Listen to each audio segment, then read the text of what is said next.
There we go. Okay, so thanks for taking the time. I will try to be efficient as I move through the screens, but I have tried to include a lot of details. So the slides have a lot of information. And like I mentioned, this will be recorded and available after if you want to rewatch it or go through it. So I think I've met most of you, but in case anyone else has joined, I'm Lindsay Wilson with Community Futures Oxford, and I'm responsible for helping people connect to the grant stream of the Oxford Economic Stimulus Fund. So I'm sharing this information, but if you have any follow-up, a great way to reach out is just by email, and my contact information will be included later.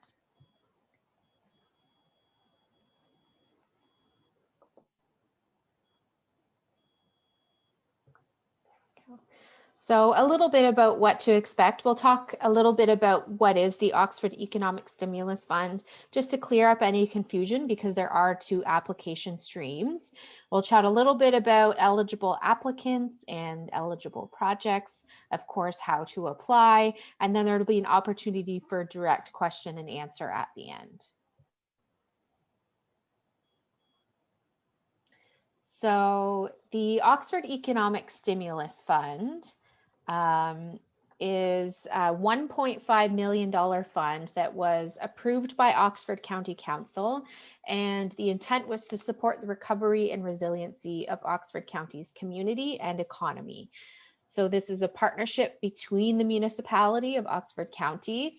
It's administered by Community Futures Oxford, and we deliver it in partnership with Oxford Connection. So for those of you not aware, Oxford Connection is all of our economic development professionals at the lower tier municipal level. So they support the fund and send referrals and share information. So collaboratively, we get the funding out into the community.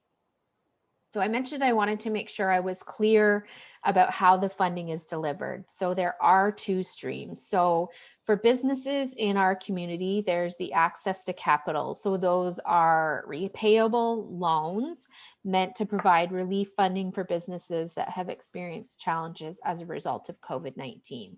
So, there are, of course, other relief funding opportunities available. And this is kind of meant to fill in those gaps for businesses in the area. It's up to 100,000. It's 0% interest with a forgivable amount of 10%. So that application is made through Community Futures Oxford. And then what we're chatting about today is the community development project. So of course, the non-repayable amounts of up to $25,000 for projects that are led by nonprofit organizations, by community associations or cooperatives. So there are the two streams, but today we're talking about the grant stream. So how is the funding dispersed? So a little bit about what's been done so far. So some of you may have seen the applications for the last round, which came out relatively quickly after the fund was approved. So there was $90,000 each year for 2020 and 2021. So of course the $90,000 from 2020 has already been dispersed. So I've included the examples here, and I just want to chat about a couple of them because obviously it was very competitive. These applications scored very well. So these types of projects give you an idea of what might be funded in the future. So the first one was the Woodstock Chamber of Commerce. So they were given $25,000 and they used that funding to bulk purchase PPE kits to support 100 businesses. So they worked with Royal Oxford Economic Development to kind of get these kits out into the community. So I can't remember off the top of my head what was the value of each kits, but if I remember correctly, it was, I think, about $240. But they were subsidized and sold to the businesses for $60. So they were able to purchase things in bulk and give them back into the businesses and help cover off their PPE needs for an affordable price. The Tavistock Chamber of Commerce, roughly $9,000 to do some website updates, some shop local campaigns, and marketing supports for some of those rural businesses in their membership base. The Woodstock Ag Society, they were given $25,000, and the idea was to purchase what they needed to facilitate social distancing at the Woodstock Farmers Market. So a great example of that is they bought many plexiglass barriers, which meant that they could accommodate more vendors because they could put them closer together without needing that 6 feet between booths, because they had those physical barriers to keep everybody safe. And many other supplies. That's just an example of one of them. And then they were able to move some of their Woodstock Farmers Market vendors onto a digital platform called Local Line. So rather than lots of people coming in and wandering around and picking up at the market, a consumer can order ahead of time through the Local Line platform and just go in, pick up all of their goods at once, and then leave the market quickly. So it just gave them alternative options for keeping the market open and also serving customers in the way they kind of were getting used to being served. Oxford Women in Networking received roughly $5,000 to offset the cost for their members. And then they did some financial literacy training for women entrepreneurs. We know women entrepreneurs have been significantly more impacted. There's lots of research to support that. So this was an opportunity to support an organization that could help some of the women entrepreneurs in our community. And lastly, the Tillsonburg VIA used $25,000 to support patios and downtown improvements for social distancing for businesses in downtown Tillsonburg. So I'm sharing this because hopefully this kind of inspires you to think about what the funds could be used for and to give you some examples of projects that scored well last round. So how is the funding dispersed? Another 90,000 will be approved in 2021, but because of the timing of where the funding went last year, which was kind of late August, we did $90,000 in one intake, and it went relatively quickly. But given that we have, a new year, a new calendar year, we do have to make sure that 90,000 is split across as much of the year as possible. So that's the reason for the two intakes of $45,000 each. So there'll be a February deadline, which of course it's coming up at the end of February. And then of course the April deadline at the end of April, the last Friday in each of those months. And then funding will be dispersed to successful projects in April and May, respectively. So that kind of gives you an idea of which intake you might want or need to apply for. And our thought process initially too was we may have a better idea each time where the need is and what some of the restrictions and challenges are for the community based on what the public health measures look like. So, what an application looks like in the first intake might be different than the needs of the second intake. So we encourage you to kind of understand what the needs might be and apply in the appropriate round. So again, this is quite a bit of detail, but I want to make sure I'm clear about what the application process is. So it often, or I should say, will have to begin with a one-on-one consultation to discuss your project idea.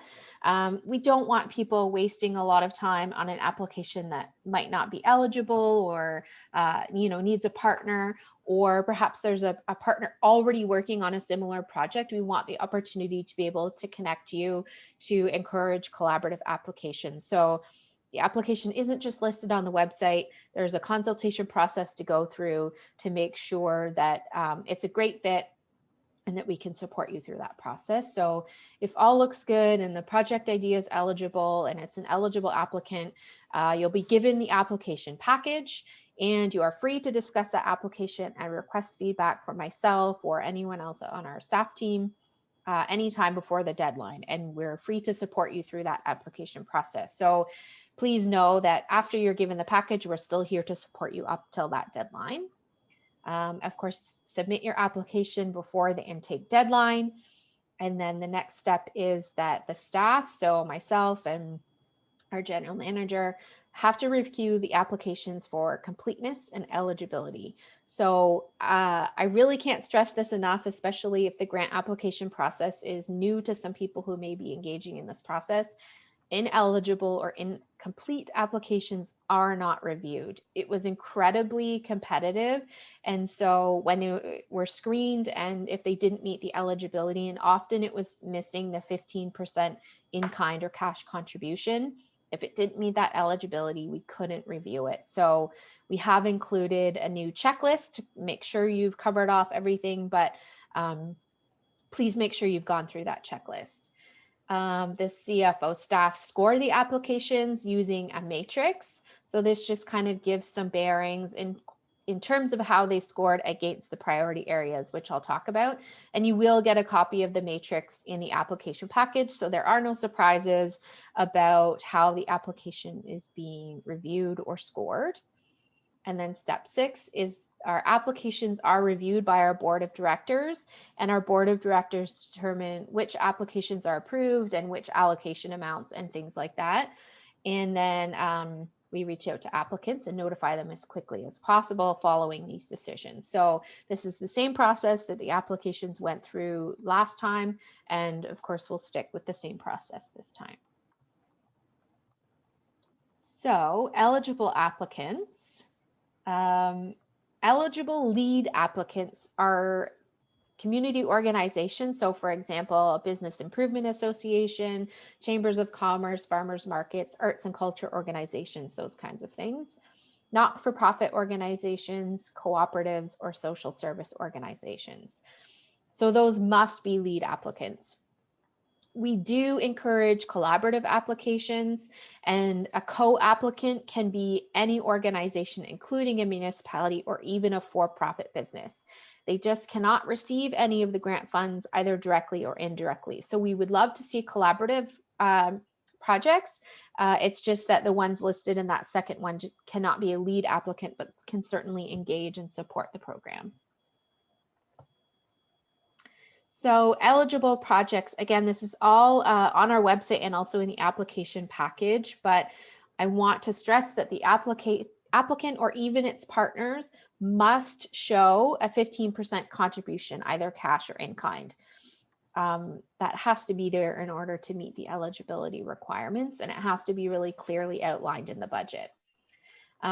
Successful projects address one or more of the following priorities, and this is a checklist in the application, so there won't be any surprises, but I will go through them. So promote the consumption of local goods and services, revitalize businesses, especially in our downtown areas. That is a bit of a priority, but I want to make sure I stress by downtown areas, we don't mean only the urban centers.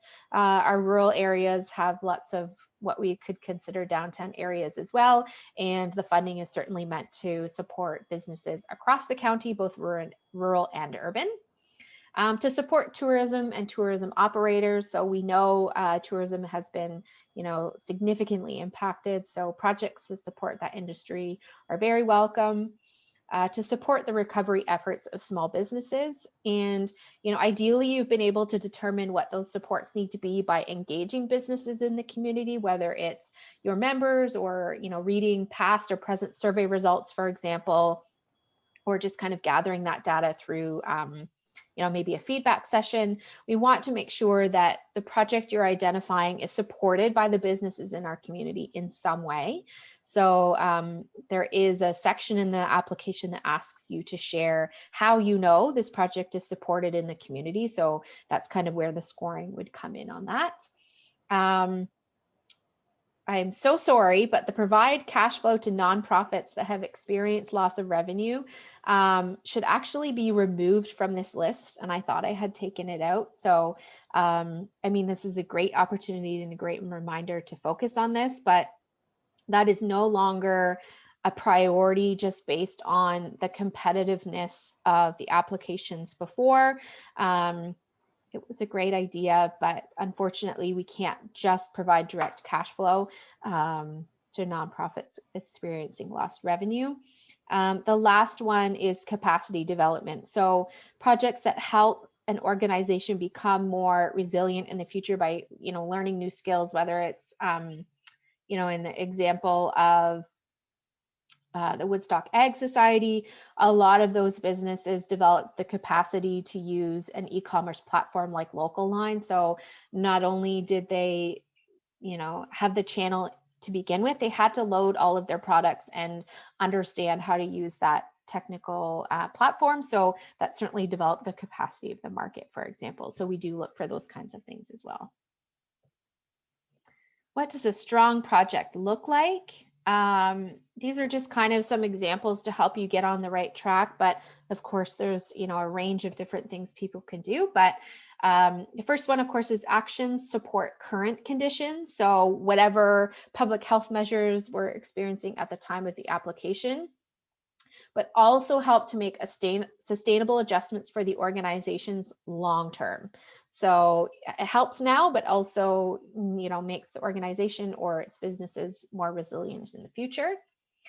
The project concepts are the result of consultation, and there is a demonstrated need for your project in the community that has evidence to support the concept. So I touched on this before, but we really want to make sure that there's been consultation with businesses or with partners or with the community, whatever it may be, so that there's support for that project or the idea in the community. With the best of intentions, sometimes a project may not land well because the businesses didn't actually need what you thought they might need. So it's really important to have that consultation with the businesses and kind of get their buy-in that this is the support they need. It serves a broad geographic area where possible, and this is where we encourage collaboration to serve more communities through your project. So as you can see through the projects that were funded before, it's not to say we wouldn't fund a project that serves a small geographic area. It's really about impact on the businesses served. That being said, if a BIA can partner with a different BIA or a chamber with a chamber or whatever it may be to scale the project to a larger area, that's definitely beneficial and kind of leverages the funding in a different way. It helps to leverage other funding, other partnerships, or budget reallocation. So what we've seen in the past is organizations are able to reallocate budgets, which may be a little bit less true this year since we kind of could plan a little bit for what might be coming. But an example might be mileage.